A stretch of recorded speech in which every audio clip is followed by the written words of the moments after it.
बात high profile suicide mystery की। कर्नाटक के अरबपति कारोबारी और कैफे कॉफी डे के मालिक वीजी सिद्धार्थ का शव मिल गया।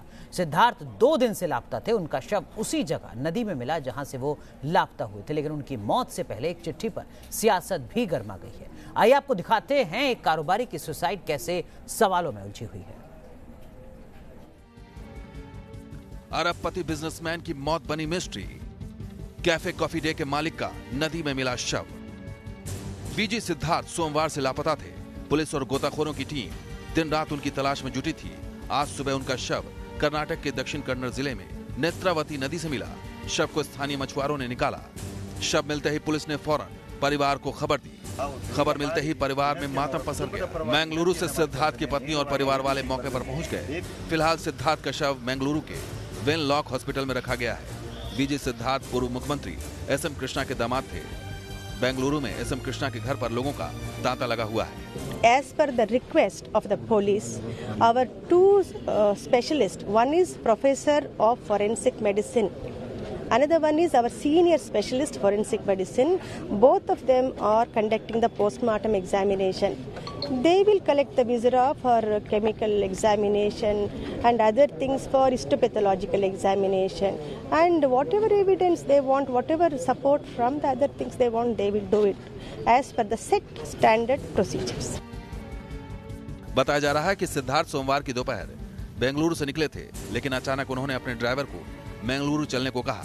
बीच रास्ते में ही नेत्रावती नदी पर बने पुल के पास वो कार से उतर गए और उन्होंने ड्राइवर से कहा कि वो आगे जाकर पुल के मुहाने पर उसका इंतजार करें। वो पैदल चलकर आ रहे हैं, लेकिन उसके बाद वो लापता हो गए थे। इस बीच सिद्धार्थ का 27 जुलाई को अपने बोर्ड ऑफ डायरेक्टर्स और कर्मचारियों को लिखा एक खत भी सामने आया है। खत में सिद्धार्थ ने लिखा था, जिन लोगों ने मुझ पर विश्वास किया उन्हें निराश करने के लिए मैं माफी चाहता हूं। मैं लंबे वक्त से लड़ रहा था, लेकिन आज मैं हार मानता हूं, क्योंकि मैं प्राइवेट इक्विटी लेंडर पार्टनर का दबाव नहीं झेल पा रहा हूं, जो मुझे शेयर वापस खरीदने के लिए फोर्स कर रहा है।